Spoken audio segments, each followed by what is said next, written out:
What was your initial thoughts when you heard the premise of this show? A podcaster and a rabbi, an unlikely pair coming together. Yes, it's truly an unlikely pair because I never envisioned a rabbi. But when you say rabbi, my head goes to someone older and very religious, is who I imagine to be a rabbi.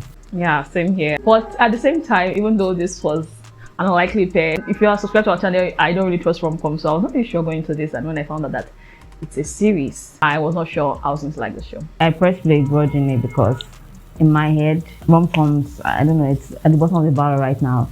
But this one surprised me anyway. It entertained me. So, like we said, nobody wants this follows this unlikely relationship between a podcaster, Joanne, who talks about sex a lot with her in her podcast, and a rabbi, an unconventional rabbi, not the usual one that you see, like Oki mentioned earlier. No, but when you think of it again, you realize that, but they are young priests. Yes. So that's when I'm watching the movie. I said to myself, that, okay, what were you thinking? They are young priests, but you know, the media. I blame it on the media. So they met at a friend's dinner party, and instantly they just had this connection. But they have different outlooks to life, and they want different things. So is their relationship going to work out? Is the question here. This show had a lot of hype. Yes, on social media. It made me more wary because people like a lot of rom-coms out there that I thought was just basic. The rabbi is cute though. Adam Brody he's handsome. So whenever I see his pictures, I'm like, I beg people should don't come and hype something that I'll watch and I want to like. Yeah. But I think it lived up to the hype. It's just really a sweet rom-com, and the fact that it's very contemporary and it deals with contemporary issues, but also at the same time it's not really contemporary fully because some of the problems here, that religious problem, I felt like people have passed that level, but still it's still contemporary anyway. I just liked it. Yeah, it did live up to the hype, and I think the best part or the surprising part is that, fun fact, this show is a semi-autobiography created by Erin Foster, based on her own life with her husband, how she met her husband, and she's also a podcaster with her sister too. Okay, she said that this show is based on the one good decision that she ever made, falling in love with a nice Jewish boy. So sweet. That's really sweet. But I realized that being happy is way harder than being miserable, and there's nothing to complain about. So I created the show based on all the ways that finding the right person can be so hard. That's very sweet. It's sweet to me. Yeah, it's very sweet. And I like the chemistry between, I think, Adam Brody and Kristen Bell. I think they really brought it to life, especially Brody. Yeah, Brody is just, I don't know. He's just so, he has this thing about him that was just so cool and comforting. Yes, like maybe it's because he's a rabbi, this character is a rabbi, so he has really, you know, spiritual leaders, people really look up to them for advice and everything. So you really know how to talk to people and just have this welcoming vibe to you, so people can just open up to you. It's exactly what I was thinking when I was watching the series. I just said that, okay, not in The Chosen is this very popular series about Christianity, Jesus and everything. So that was just the entire vibe I was getting from Brody, because the Jonathan Rumi that acted Jesus in this series, people really like him. He just has this inviting personality and energy. So that's the same thing that Brody brought to the table here, playing this rabbi.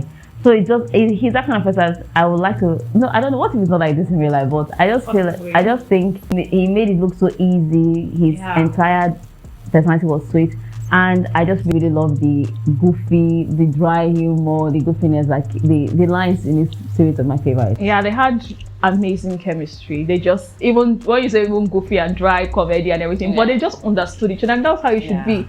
You just feel the vibe. I like Kristen Bell playing this role.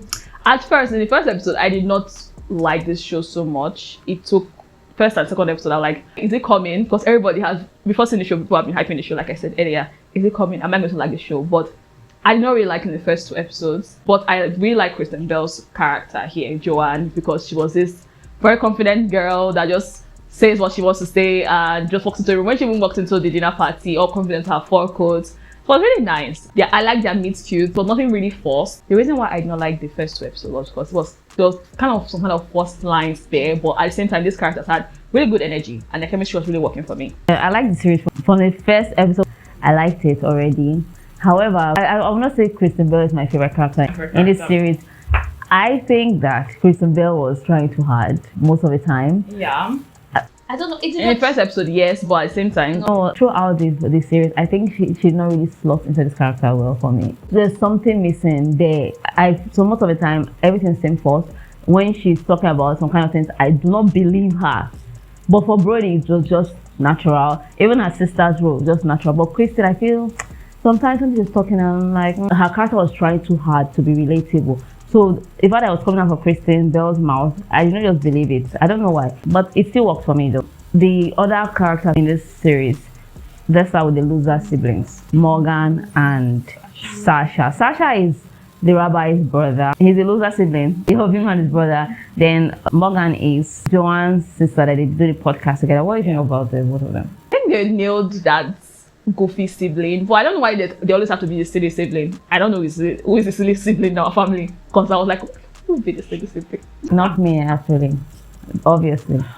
Not me. Obviously. Well, the silly sibling role, normally I don't really like them because obviously they're for comic relief and the rest, but I don't really appreciate them. There were times I felt like Sasha's character was doing too much because he was just trying so hard to be goofy. There were times that he did not just fit in with this character, but her sister nailed that. She looked like a real podcaster. Yeah, she looks like a podcaster. Yeah, she was that sister that I'm looking after you. I just have your back. Even when the loser sibling thing started, I said, really, Morgan, loser sibling, I don't think you look like a loser at all. For Sasha, he was funny sometimes.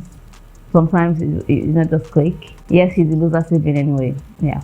Wait, when we're saying loser sibling, what exactly is loser sibling? Is the ones that are still unlike their sibling, Okay, they are still trying to figure out themselves. They are just like a hot mess. Not that loser siblings that is that bad. That is saying that Morgan cannot be loser sibling because her sister too is trying to figure out things. Her sister is not perfect. True. The families had pretty interesting dynamics and they're a great addition to the show. Like Morgan and Joanne's father is gay and her mother is still in love with him. Yeah. And they're separated. I don't necessarily think that the mother is still in love with him like that. When she was talking, it was just more from a place of pain that I know you love me like this so much or show this amount of love to your daughters.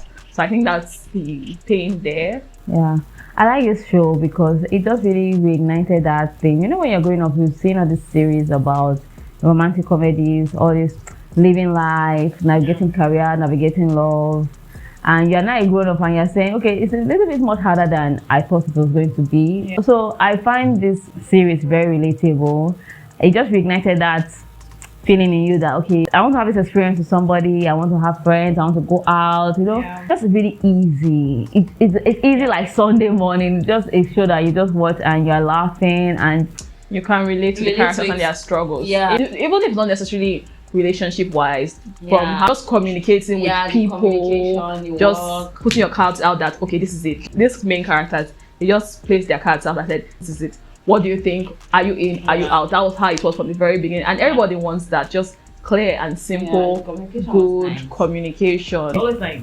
Yeah, the communication was nice. I liked the lines especially. However, the entire conflict in this, one of the major conflicts in this movie is the theme of religion and choice. What do you think? I think it was very important that they added that part because obviously he's a rabbi. And even removing the part of religion, just that part of changing yourself, people tend to do it a lot when they get into a relationship, when they're in new situations, new friends, you just see yourself changing. And I liked how the show just showed it that Joanne is changing. I felt like you are already changing everything about yourself. So it's now about you contemplating like, do I really want to do this or do I not want to change? And it was really nice that at the end of the day, you still have to think that, okay, is this who I want to be? Am I willing to drop this path I'm already on because I met this person? I like that they put it there because I think people are going through it every day. Exactly. Especially in Nigeria. Women are just expected to just adjust and change. Now you are with this guy. It's just not to say that men don't adjust and change, but women do it a lot. Like a good example is that in Nigeria, when you're getting married, it's just like a rule or a law. I don't know who put that law though, but this is not to say that it's for every family or for every woman. But you're just expected to go to the man's church. Yeah. Even when one of my friends was getting married, she said, oh, she's going to get wedded in her church. She's an Anglican, and she said, oh, it's last respect. And I've heard that word many times before, last respect. It just really aches my ear. I cannot just get out of my head that why you like your church, you're part of the choir there. Why do you have to? Yes, you're about to start a family. Yeah. We get it. But why are we not even talking about it at all? Why are we not having a conversation? Before marriage, I really like where, as a matter of fact, you know, the one in Nigeria is, I find it very ridiculous because we're all Christians. We're all worshiping God, or we believe in Jesus Christ. So why are we it's nice to have a changing everything about ourselves? It's nice to have a united front. Like, okay, all of you are going to one church on Sunday morning. It's nice, but the fact that there's no asking, no conversation, you are just going to be going to my church now. If the man doesn't go to church, okay, good for you. You can continue with your own church. It just happens like that. You just have to start changing yourself to fit into the man's life. So that was one of the major things in this series. When he came to our house, he was nervous, but it was not that hard. He was accepted, but for his family, and it's actually like that for women, that also you have to be the perfect daughter-in-law to fit into this space. Yes, you have to please everybody. You have to dress well. You have to be this lady. It's hard for men, but it's not like we're not that hard. It is for women. I know that when you get to a relationship, it's two persons. You're going to actually butt heads. But I like the way this series is dealing with it in a contemporary lens. Because I'm showing the world that, okay, yes, women actually sacrifice a lot to be in a relationship. I liked it. I'm not saying men don't, but yeah. Yeah, a million times. Not saying men don't. Men do too.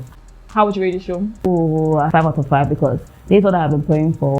A romantic comedy that I will enjoy. If you have been following us, which you should, subscribe to our channel. And thank you to our people that already subscribe to us. You already know that we have been craving the perfect romantic comedy for a while now. Especially me. This one did not go on a pile of forgettable rom-coms, and that makes me so happy. So yes, 5 stars. I'll give it 4 stars because the first 2 episodes I would have stopped watching for that because I felt like it felt a little bit forced, but I got into it after when I got to episode 3, and thank God I enjoyed it. So goodbye.